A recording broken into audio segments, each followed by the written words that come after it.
अद्भुत विग्रह अमराधीश्वर अनंत गुणमल अमृतमय शिव आनंद स्वरूप आश्रित रक्षक आत्मानंद महेश्वर शिव आलोकन करुणामय रूप आदियोगी अगहरन महेश ईश्वर त्वं जगत्पिता दीन जनहितकारी शिवेश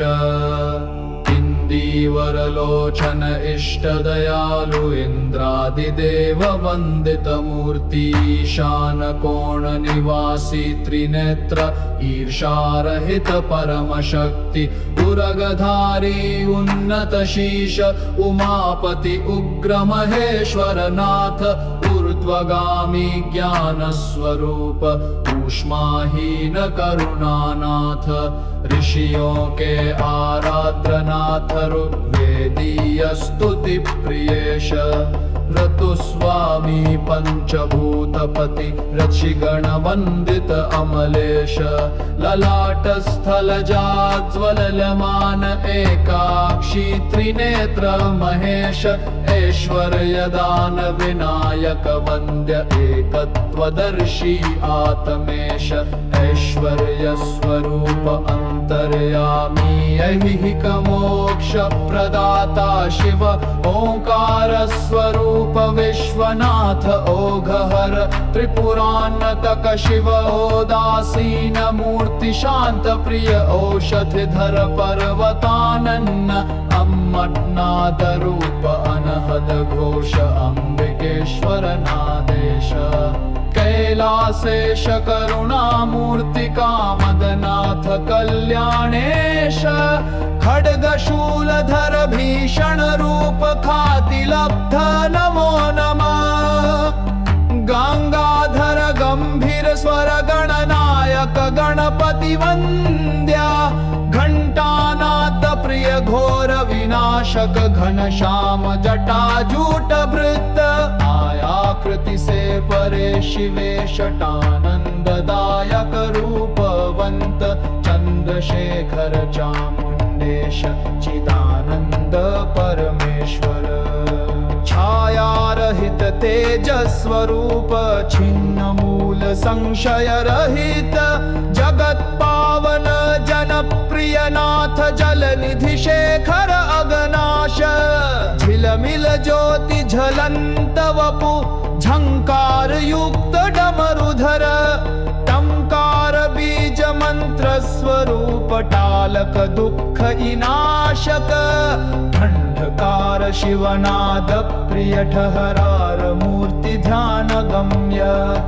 डमरुधारी दुष्ट हर डाकिनी पूजित योगनाथ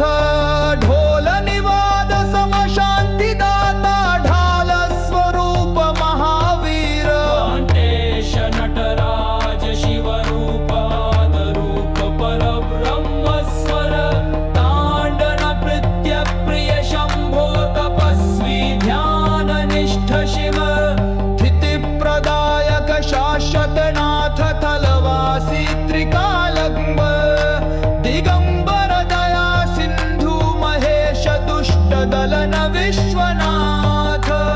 ध्यानमग्न योगी नामर्य धर्म स्वरूप निहस्पः शिव नटराजनाद प्रियनाथ नाथेश्वर नीरजलोचन पंचात्र प्रभु पावन रूप पापहर परमेश्वर शिव फणिपति शय्या प्रिय शंभो फलकवासी शांत स्वरूप ब्रह्मांड नायक भक्त वत्सल भवरोगनाशक भूतनाथ मृत्युंजय महामृत्युंजय महाकालेश्वर महेश यतीश्वर योग मूर्ति युगपति यशदान योगाधिपति रुद्रावतार रम्य वपुरहि शशिधर नयनत्रयी लिंग स्वरूप लय कर्ता ललाटाग्निज्वलित लोचन वागीश वाचस्पति विभु वेदांत सारेश्वर महेश शूलिन शशिशेखर शरण शिव शह शिव कहे मन षडानन जनक शांत प्रभाषण दर्शन तत्त्वैकमय सदा शिव सांब शंभो सच्चिदानंद रूपाय नमः हलकंठ विषधर हर हर्षप्रद शरणागत वत्सल क्षेमकर कृपानिधान क्षुधानाशक क्षमामूर्ति क्षणभरदर्शी परिपूर्ण चहत्लोपरि शिवेश्वर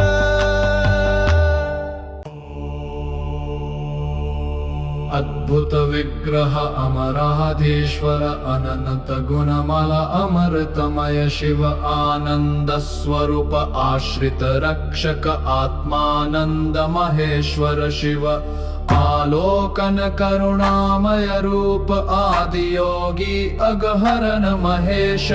ईश्वर त्वं जगत्पिता दीन जनहितकारी शिवेश दीवरलोचन इष्ट दयालु इंद्रादिदेव वंदित मूर्ति ईशान कोण निवासी त्रिनेत्र ईर्षारहित परम शक्ति उरगधारी उन्नत शीश उमापति उग्र महेश्वर नाथ ऊर्ध्वगामी ज्ञान स्वरूप ऊष्माहीन करुणानाथ ऋषियों के आराध्यनाथ ऋग्वेदीय स्तुति प्रियेश ऋतुस्वामी पंचभूतपति ऋषिगण वंदित अमलेश ललाट स्थल जाज्वलमान एकाक्षी त्रिनेत्र महेश ऐश्वर्यदान विनायक वन्द्य एकत्वदर्शी आत्मेश ऐश्वर्य स्वरूप अंतर्यामी ऐहिक मोक्ष प्रदाता शिव ओंकार स्वरूप विश्वनाथ ओघहर त्रिपुरान्नतक शिव ओदासीन मूर्ति शांत प्रिय औषधिधर पर्वतानन्न अम्मटनाद रूप अनहद घोष अंबिकेश्वर नादेश कैलासेश करुणामूर्ति कामदनाथ कल्याणेश खड्गशूलधर भीषण रूप खाति लब्ध नमो नमः गंगाधर गंभीर स्वर गणनायक गणपति वन्द्या घंटानाद प्रिय घोर विनाशक घनश्याम जटाजूट भृत आयाकृति से परे शिवेशटानंददायक रूपवंत चंद्रशेखर चामुंडेश चिदानंद परमेश्वर छायारहित तेजस्वरूप छिन्न मूल संशय रहित जगत पावन जनप्रिय नाथ जलनिधि शेखर अगनाश झिलमिल ज्योति झलंत वपु झंकार युक्त डमरुधर टंकार बीज मंत्र स्वरूप टालक दुख इनाशक खंडकार शिवनाद प्रिय ठहरार मूर्ति ध्यान गम्य डमरुधारी दुष्ट हर डाकिनी पूजित योगनाथ ढोल निवाद सम शांति दाता ढाल स्वरूप महावीर कांटेश नटराज शिव रूपाद रूप पर ब्रह्म स्वर तांडन प्रीत्य प्रिय शंभो तपस्वी ध्यान निष्ठ शिव स्थिति प्रदायक शाश्वत नाथ थलवासी त्रिकालग्म दिगंबर दया सिंधु महेश दुष्ट दलन विश्वनाथ ध्यान भग्न योगी नामर्य धर्म स्वरूप निहस्पह शिव नटराजनाद प्रियनाथ नाथेश्वर नीरजलोचन पंचात्र प्रभु पावन रूप पापहर परमेश्वर शिव फणिपति शय्या प्रिय शंभो फलकवासी शांत स्वरूप ब्रह्मांड नायक भक्त वत्स वत्सल भवरोगनाशक भूतनाथ मृत्युंजय महामृत्युंजय महाकालेश्वर महेश यतीश्वर योगमूर्ति युगपति यशदान योगाधिपति रुद्रावतार रम्य वपुरहि शशिधर नयनत्रयी लिंगस्वरूप लय कर्ता ललाटाग्निज्वलित लोचन वागीश वाचस्पति विभु वेदांत सारेश्वर महेश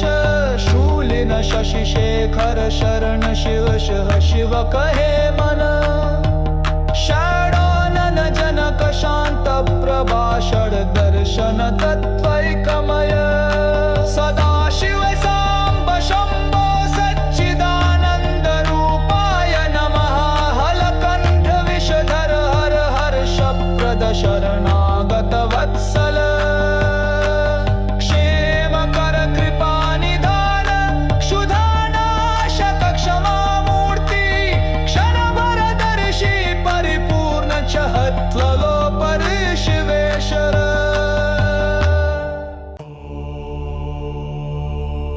अद्भुत विग्रह अमराधीश्वर अनंत गुणमल अमृतमय शिव आनंद स्वरूप आश्रित रक्षक आत्मानंद महेश्वर शिव आलोकन करुणामय रूप आदियोगी अगहरन महेश ईश्वर त्वं जगत्पिता दीन जनहितकारी शिवेश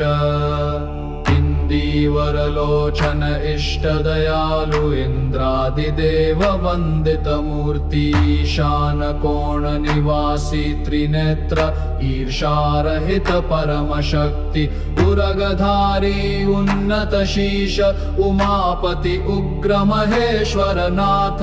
ऊर्ध्वगामी ज्ञान स्वरूप ऊष्माहीन करुणानाथ ऋषियों के आराध्यनाथ ऋग्वेदीय स्तुति प्रियेश ऋतुस्वामी पंचभूतपति ऋषिगण वंदित अमलेश ललाट स्थल जाज्वलमान एकाक्षी त्रिनेत्र महेश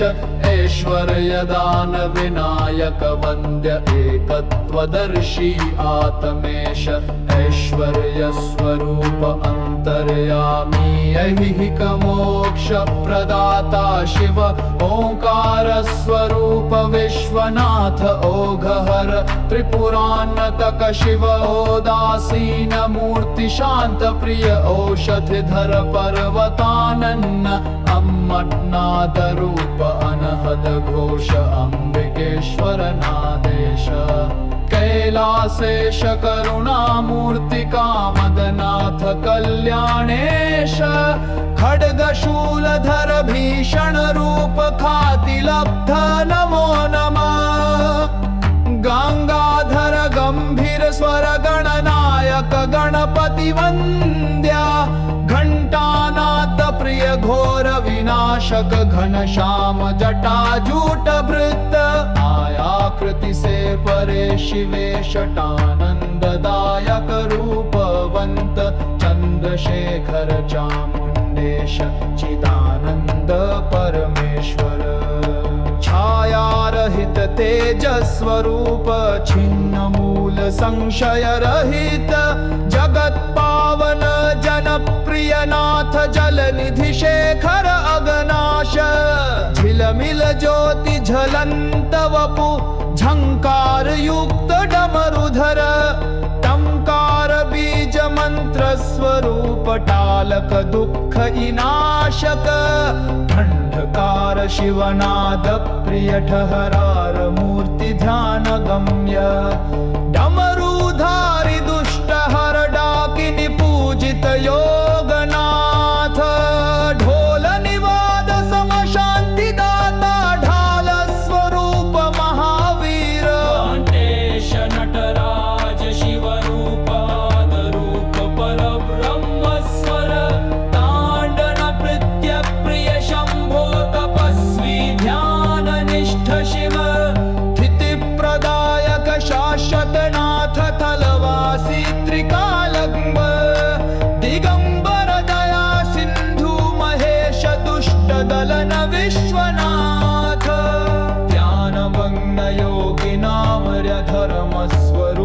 निःस्पृह शिव नटराजनाद प्रियनाथ नाथेश्वर नीरजलोचन पंचाक्र प्रभु पावन रूप पापहर परमेश्वर शिव फणिपति शय्या प्रिय शंभो फलकवासी शांत स्वरूप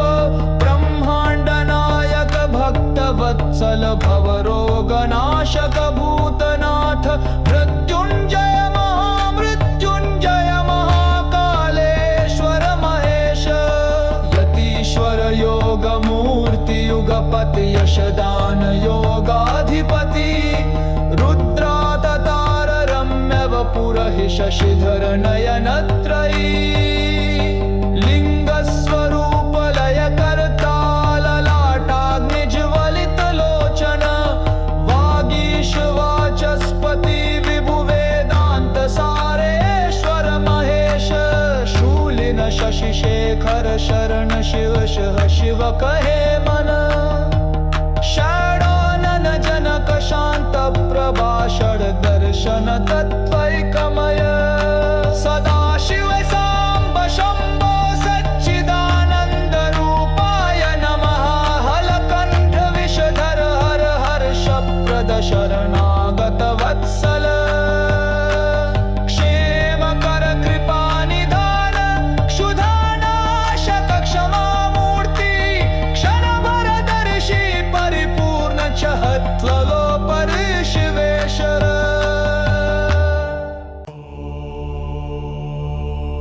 अद्भुत विग्रह अमराधीश्वर अनंत गुणमल अमृतमय शिव आनंद स्वरूप आश्रित रक्षक आत्मानंद महेश्वर शिव आलोकन करुणामय रूप आदि योगी अगहरन महेश ईश्वर त्वं जगत्पिता दीन जनहितकारी शिवेश इंदीवरलोचन इष्ट दयालु इंद्रादिदेव वंदित मूर्ति ईशान कोण निवासी त्रिनेत्र ईर्षारहित परम शक्ति उरगधारी उन्नत शीश उमापति उग्र महेश्वर नाथ ऊर्ध्वगामी ज्ञान स्वरूप ऊष्माहीन करुणानाथ ऋषियों के आराध्यनाथ ऋग्वेदीय स्तुति प्रियेश ऋतुस्वामी पंचभूतपति ऋषिगण वंदित अमलेश ललाट स्थल जाज्वलमान एकाक्षी त्रिनेत्र महेश ऐश्वर्य दान विनायक वन्द्य एकत्वदर्शी आत्मेश ऐश्वर्य स्वरूप अंतर्यामी ऐहिक मोक्ष प्रदाता शिव ओंकार स्वरूप विश्वनाथ ओघहर त्रिपुरान्नतक शिव ओदासीन मूर्ति शांत प्रिय औषधिधर पर्वतानन्न अम्मनाद रूप अनहद घोष अंबिकेश्वर नादेश कैलासेश करुणामूर्ति कामदनाथ कल्याणेश खड्गशूलधर भीषण रूप खाति लब्ध नमो नमः गंगाधर गंभीर स्वर गणनायक गणपति वन्द्या घंटानाथ प्रिय घोर विनाशक घनश्याम जटाजूट भृत आयाकृति से परे शिवेशटानंददायक रूपवंत चंद्रशेखर चामुंडेश चिदानंद परमेश्वर छाया रहित तेज स्वरूप छिन्न मूल संशय रहित जगत पावन जन प्रिय नाथ जल निधि शेखर अगनाश झिलमिल ज्योति झलंत वपु झंकार युक्त डमरुधर टंकार बीज मंत्र स्वरूप टालक दुख इनाशक खंडकार शिवनाद प्रिय ठहरार मूर्ति ध्यान गम्य डमरुधारी दुष्ट हर डाकिनी पूजित योगनाथ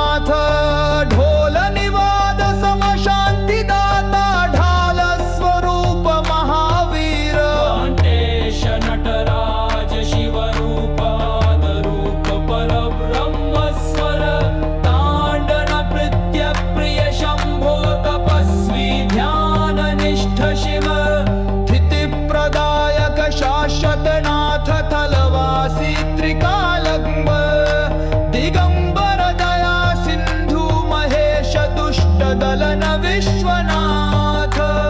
ध्यानमग्न योगिनामर्य धर्मस्वरूप निःस्पृह शिव नटराजनाद प्रियनाथ नाथेश्वर नीरजलोचन पंचाक्षर प्रभु पावन रूप पापहर परमेश्वर शिव फणिपति शय्या प्रिय शंभो फलकवासी शांत स्वरूप ब्रह्मांड नायक भक्त वत्सल भवरोगनाशक भूतनाथ मृत्युंजय महामृत्युंजय महाकालेश्वर महेश यतीश्वर योग मूर्ति युगपति यशदान योगाधिपति रुद्रावतार रम्य वपुरहि शशिधर नयनत्रयी लिंग स्वरूप लय कर्ता ललाटाग्निज्वलित लोचन वागीश वाचस्पति विभु वेदांत सारेश्वर महेश शूलिन शशि शेखर शरण शिव शिव कहे मन षडानन जनक शांत प्रभाषण दर्शन तत्वैकमय सदा शिव सांब शंभो सच्चिदानंद रूपाय नमः हलकंठ विषधर हर हर्षप्रद शरणागत वत्सल क्षेमकर कृपा निधान क्षुधानाशक क्षमा मूर्ति क्षणभरदर्शी परिपूर्ण चहत्लो परिशिवेश्वर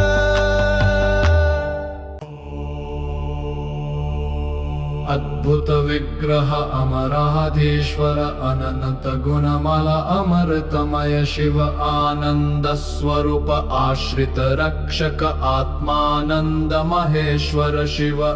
आलोकन करुणामय रूप आदियोगी अगहरन महेश ईश्वर त्वं जगत्पिता दीन जनहितकारी शिवेश वरलोचन इष्ट दयालु इंद्रादिदेव वंदित मूर्ति ईशान कोण निवासी त्रिनेत्र ईर्षारहित परम शक्ति उरगधारी उन्नत शीश उमापति उग्र महेश्वर नाथ ऊर्ध्वगामी ज्ञान स्वरूप ऊष्माहीन करुणानाथ ऋषियों के आराध्यनाथ ऋग्वेदीय स्तुति प्रियेश ऋतुस्वामी पंचभूतपति ऋषिगण वंदित अमलेश ललाट स्थल जाज्वलमान एकाक्षी त्रिनेत्र महेश ऐश्वर्य दान विनायक वन्द्य एकत्वदर्शी आत्मेश ऐश्वर्य स्वरूप अंतर्यामी ऐहिक मोक्ष प्रदाता शिव ओंकार स्वरूप विश्वनाथ ओघहर त्रिपुरान्नतक शिव ओदासीन मूर्ति शांत प्रिय औषधिधर पर्वतानन्न अम्मटनाद रूप अनहद घोष अंबिकेश्वर नादेश कैलासेश करुणामूर्ति कामदनाथ कल्याणेश खड्गशूलधर भीषण रूप खाति लब्ध नमो नमः गंगाधर गंभीर स्वर गणनायक गणपति वन्द्या घंटानाद प्रिय घोर विनाशक घनश्याम जटाजूट वृत्त आयाकृति से परे शिवे शटानंददायक रूपवंत चंद्रशेखर चामुंडेश चिदानंद परमेश्वर छायारहित तेजस्वरूप छिन्न मूल संशय रहित जगत पावन जनप्रिय नाथ जलनिधि शेखर अगनाश झिलमिल ज्योति झलंत वपु झंकार युक्त डमरुधर टंकार बीज मंत्र स्वरूप टालक दुख इनाशक खंडकार शिवनाद प्रिय ठहरार मूर्तिधर ध्यानगम्य डमरुधारि दुष्टहर डाकिनी पूजित योगनाथ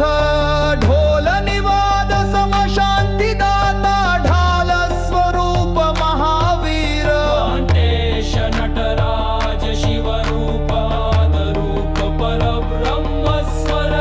तांडन प्रीत्य प्रिय शंभो तपस्वी ध्याननिष्ठ शिव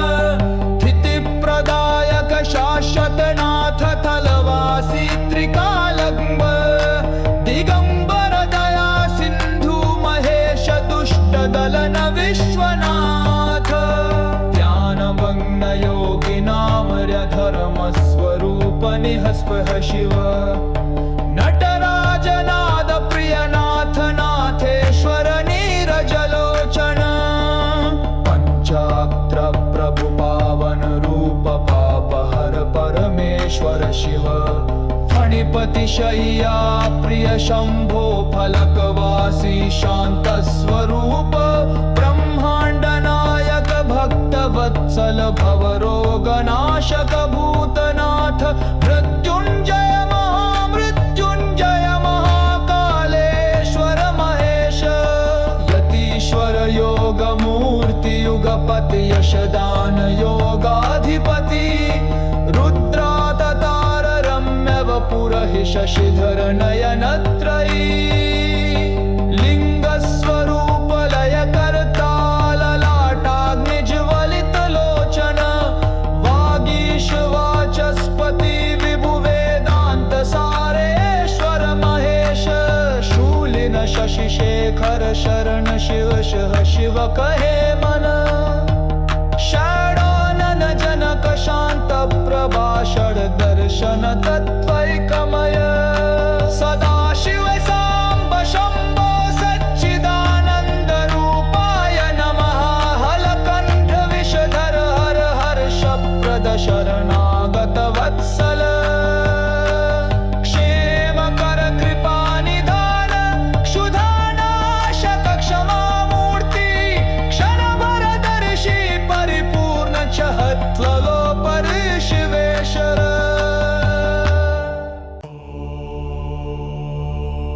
अद्भुत विग्रह अमराधीश्वर अनंत गुणमल अमृतमय शिव आनंद स्वरूप आश्रित रक्षक आत्मानंद महेश्वर शिव आलोकन करुणामय रूप आदियोगी अगहरन महेश ईश्वर त्वं जगत्पिता दीन जनहितकारी शिवेश इंदीवरलोचन इष्ट दयालु इंद्रादिदेव वंदित मूर्ति ईशान कोण निवासी त्रिनेत्र ईर्षारहित परम शक्ति उरगधारी उन्नत शीश उमापति उग्र महेश्वर नाथ ऊर्ध्वगामी ज्ञान स्वरूप ऊष्माहीन करुणानाथ ऋषियों के आराध्य नाथ ऋग्वेदीय स्तुति प्रियेश ऋतुस्वामी पंचभूतपति ऋषिगण वंदित अमलेश ललाट स्थलजाज्वलमान एकाक्षी त्रिनेत्र महेश ऐश्वर्यदान विनायक वन्द्य एकत्वदर्शी आत्मेश ऐश्वर्य स्वरूप अंतर्यामी ऐहिक मोक्ष प्रदाता शिव ओंकार स्वरूप विश्वनाथ ओघहर त्रिपुरान्नतक शिव ओदासीन मूर्ति शांत प्रिय औषधिधर पर्वतानन्न अम्मट्नाद रूप अनहद घोष अंबिकेश्वर नादेश कैलासेश करुणामूर्ति कामदनाथ कल्याणेश खड्गशूलधर भीषण रूप खाति लब्ध नमो नमः गंगाधर गंभीर स्वर गणनायक गणपति वन्द्या घंटानाद प्रिय घोर विनाशक घनश्याम जटाजूट भृत आयाकृति से परे शिवे शटानंददायक रूप भगवन्त चन्द्रशेखर चामुण्डेश चिदानन्द परमेश्वर छायारहित तेजस्वरूप छिन्न मूल संशय रहित जगत पावन जनप्रिय नाथ जलनिधि शेखर अगनाश झिलमिल ज्योति झलंत वपु झंकार युक्त डमरुधर टंकार बीज मंत्र स्वरूप टालक दुख इनाशक खंडकार शिवनाद प्रिय ठहरार मूर्ति ध्यान गम्य डमरुधारी दुष्ट हर डाकिनी पूजित योगनाथ ढोल निवाद सम शांति दाता ढाल स्वरूप महावीर कांतेश नटराज शिवरूप आदरूप परब्रह्मस्वर तांडन प्रीत्य प्रिय शंभो तपस्वी ध्यान निष्ठ शिव स्थिति प्रदायक शाश्वत नाथ थलवासी त्रिकालग्न दिगंबर दया सिंधु महेश दुष्ट दलन विश्वनाथ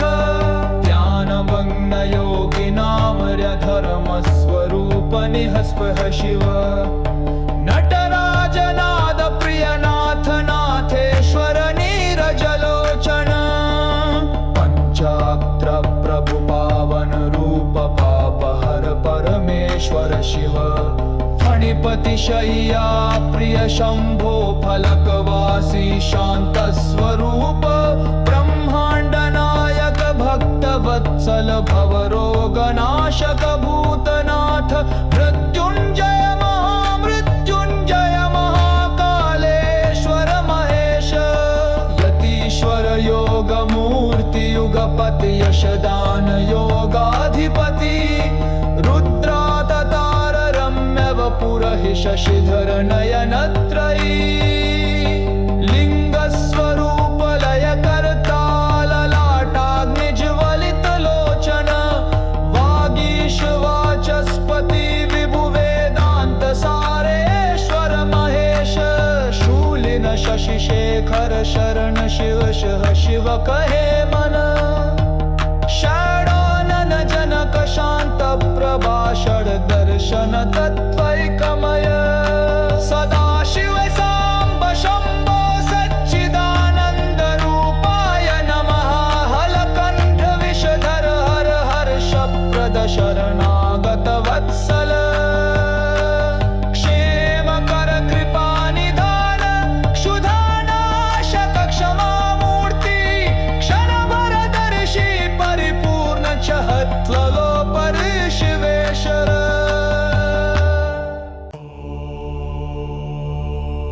अद्भुत विग्रह अमराधीश्वर अनंत गुणमल अमृतमय शिव आनंद स्वरूप आश्रित रक्षक आत्मानंद महेश्वर शिव आलोकन करुणामय रूप आदि योगी अगहरन महेश ईश्वर त्वं जगत्पिता दीन जनहितकारी शिवेश दीवरलोचन इष्ट दयालु इंद्रादिदेव वंदित मूर्ति ईशान कोण निवासी त्रिनेत्र ईर्षारहित परम शक्ति उरगधारी उन्नत शीश उमापति उग्र महेश्वर नाथ ऊर्ध्वगामी ज्ञान स्वरूप ऊष्माहीन करुणानाथ ऋषियों के आराध्यनाथ ऋग्वेदीय स्तुति प्रियेश ऋतुस्वामी पंचभूतपति ऋषिगण वंदित अमलेश ललाट स्थल जाज्वलमान एकाक्षी त्रिनेत्र महेश ऐश्वर्य दान विनायक वन्द्य एकत्वदर्शी आत्मेश ऐश्वर्य स्वरूप अंतर्यामी ऐहिक मोक्ष प्रदाता शिव ओंकार स्वरूप विश्वनाथ ओघहर त्रिपुरान्नतक शिव ओदासीन मूर्ति शांत प्रिय औषधिधर पर्वतानन्न अम्म मट्नादरूप अनहद घोष अम्बिकेश्वर नादेश कैलासेश करुणामूर्ति कामदनाथ कल्याणेश खड्गशूलधर भीषण रूप खाति लब्ध नमो नमः गंगाधर गंभीर स्वर गणनायक गणपति वंद्या घंटानाद प्रिय घोर विनाशक घनश्याम जटाजूट भृत आयाकृति से परे शिवेशटानंददायक रूपवंत चंद्रशेखर चामुंडेश चिदानंद परमेश्वर छायारहित तेजस्वरूप छिन्न मूल संशय रहित जगत पावन जनप्रिय नाथ जलनिधि शेखर अगनाश झिलमिल ज्योति झलंत वपु झंकार युक्त डमरुधर टंकार बीज मंत्र स्वरूप टालक दुख इनाशक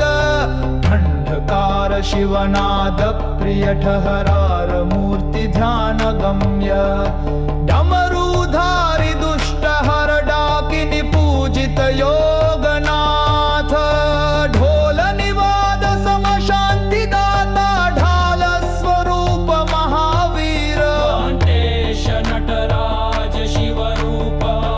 रूप परब्रह्म स्वर तांडन प्रत्य प्रिय शंभो तपस्वी ध्यान निष्ठ शिव स्थिति प्रदायक शाश्वत नाथ थलवासी त्रिकालग्म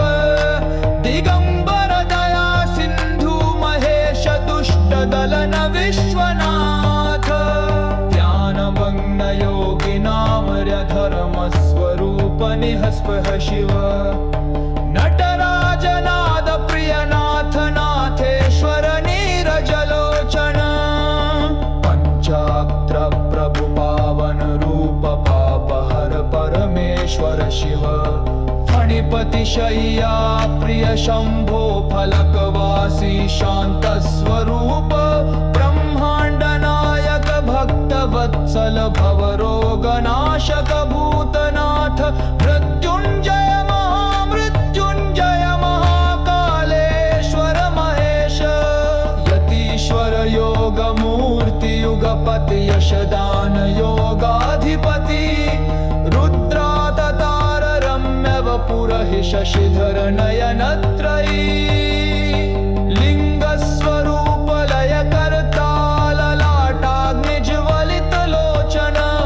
वागीश वाचस्पति विभु वेदांत सारेश्वर महेश शूलिन शशि शेखर शरण शिव शह शिव कहे मन षडानन जनक शांत प्रभाषण दर्शन तत्त्वैकमय सदा शिव सांब शंभो सच्चिदानंद रूपाय नमः हलकंठ विषधर हर हर्षप्रद शरणागत वत्सल क्षेमकर कृपानिधान क्षुधानाशक क्षमामूर्ति क्षणभरदर्शी परिपूर्ण चहत्लोपर शिवेश्वर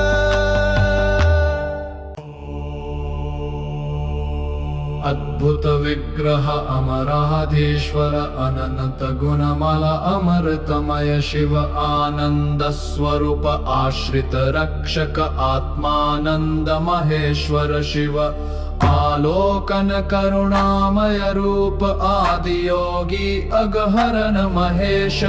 ईश्वर त्वं जगत्पिता दीन जनहितकारी शिवेश इंदीवरलोचन इष्ट दयालु इंद्रादिदेव वंदित मूर्ति ईशान कोण निवासी त्रिनेत्र ईर्षारहित परम शक्ति उरगधारी उन्नत शीश उमापति उग्र महेश्वर नाथ ऊर्ध्वगामी ज्ञान स्वरूप ऊष्माहीन करुणानाथ ऋषियों के आराध्य नाथ ऋग्वेदीय स्तुति प्रियेश ऋतुस्वामी पंचभूतपति ऋषिगणवन्दित अमलेश ललाटस्थलजाज्वलयमान एकाक्षी त्रिनेत्र महेश ऐश्वर्यदान विनायक वन्द्य एकत्वदर्शी आत्मेश ऐश्वर्य स्वरूप अंतर्यामी ऐहिक मोक्ष प्रदाता शिव ओंकार स्वरूप विश्वनाथ ओघहर त्रिपुरान्नतक शिव ओदासीन मूर्ति शांत प्रिय औषधिधर पर्वतानन्न अम्मटनाद रूप अनहद घोष अंबिकेश्वर नादेश कैलासेश करुणामूर्ति कामदनाथ कल्याणेश खड्गशूलधर भीषण रूप खातिलब्ध नमो नमः गंगाधर गंभीर स्वर गणनायक गणपति वन्द्या घंटानाथ प्रिय घोर विनाशक घनश्याम जटाजूट भृत आयाकृति से परे शिवे शटानंददायक रूपवंत चंद्रशेखर चामुंडेश चिदानंद परमेश्वर छायारहित तेजस्वरूप छिन्न मूल संशय रहित जगत पावन जनप्रिय नाथ जलनिधि शेखर अगनाश झिलमिल ज्योति झलंत वपु झंकार युक्त डमरुधर टंकार बीज मंत्र स्वरूप टालक दुख इनाशक खंडकार शिवनाद प्रिय ठहरार मूर्ति ध्यान गम्य डमरुधारि दुष्ट हर डाकिनी पूजित योगनाथ ढोल निवाद सम शांति दाता ढाल स्वरूप महावीर कांटेश नटराज शिव रूप रूप पर ब्रह्म स्वर तांडन प्रीत्य प्रिय शंभो तपस्वी ध्यान निष्ठ शिव स्थिति प्रदायक शाश्वत नाथ थलवासी त्रिकालंब दिगंबर दया सिंधु महेश दुष्ट दलन विश्वनाथ ध्यानमग्न योगी नामर्य धर्म स्वरूप निहस्पः शिव नटराजनाद प्रियनाथ नाथेश्वर नीरजलोचन पंचाक्र प्रभु पावन रूप पापहर परमेश्वर शिव फणिपति शय्या प्रिय शंभो फलकवासी शांत स्वरूप ब्रह्मांड नायक भक्त वत्सल भवरोगनाशक भूतनाथ मृत्युंजय महामृत्युंजय महाकालेश्वर महेश यतीश्वर योग मूर्ति युगपति यशदान योगाधिपति रुद्रावतार रम्य वपुरहि शशिधर नयनत्रयी लिंग स्वरूप लय कर्ता ललाटाग्निज्वलित लोचन वागीश वाचस्पति विभु वेदांत सारेश्वर महेश शूलिन शशि शेखर शरण शिव शिव कहे मन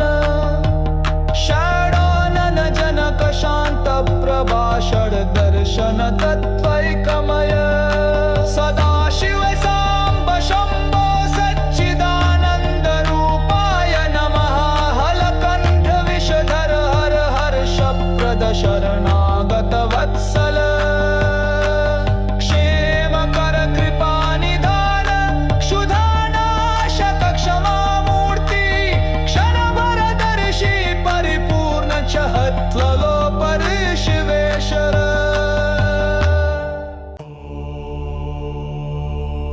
अद्भुत विग्रह अमराधीश्वर अनंत गुणमल अमृतमय शिव आनंद स्वरूप आश्रित रक्षक आत्मानंद महेश्वर शिव आलोकन करुणामय रूप आदियोगी अगहरन महेश ईश्वर त्वं जगत्पिता दीन जनहितकारी शिवेश इंदीवरलोचन इष्टदयालु इंद्रादिदेव वंदितमूर्ति ईशान कोण निवासी त्रिनेत्र ईर्षारहित परमशक्ति उरगधारी उन्नत शीश उमापति उग्र महेश्वरनाथ ऊर्ध्वगामी ज्ञान स्वरूप ऊष्माहीन करुणानाथ ऋषियों के आराध्यनाथ ऋग्वेदीय स्तुति प्रियेश ऋतुस्वामी पंचभूतपति ऋषिगण वंदित अमलेश ललाट स्थलजाज्वलमान एकाक्षी त्रिनेत्र महेश ऐश्वर्यदान विनायक वन्द्य एकत्वदर्शी आत्मेश ऐश्वर्य स्वरूप अंतर्यामी ऐहिक मोक्ष प्रदाता शिव ओंकार स्वरूप विश्वनाथ ओघहर त्रिपुरान्नतक शिव ओदासीन मूर्ति शांत प्रिय औषधिधर पर्वतानन्न अम्मनाद रूप अनहद घोष अंबिकेश्वर नादेश कैलासेश करुणामूर्ति कामदनाथ कल्याणेश खड्गशूलधर भीषण रूप खाति लब्ध नमो नमः गंगाधर गंभीर स्वर गणनायक गणपति वन्द्या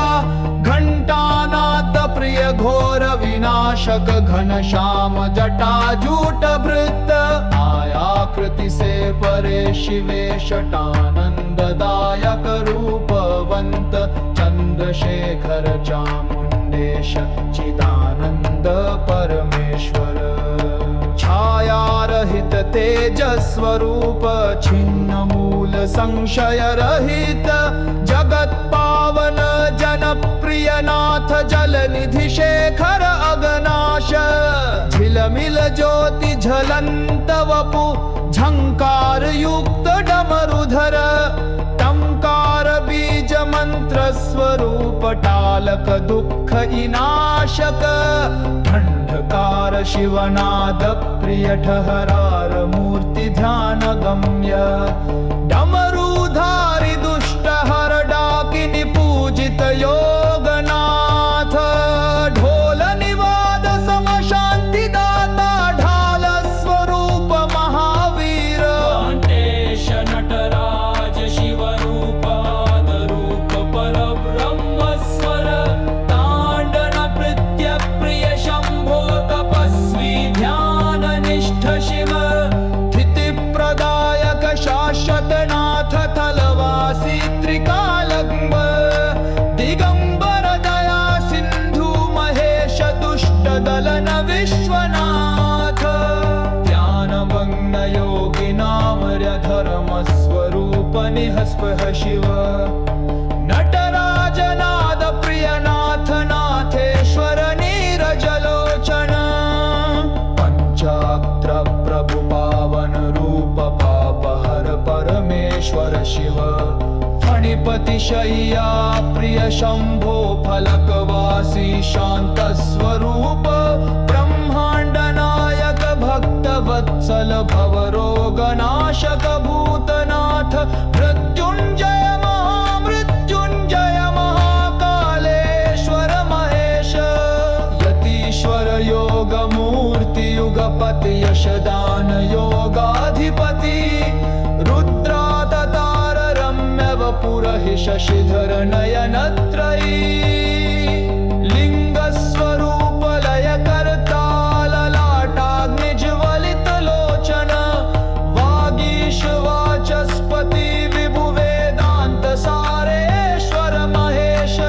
शूलिन शशि शेखर शरण शिव शिव कहे मन षडानन जनक शांत प्रभाषण दर्शन तत्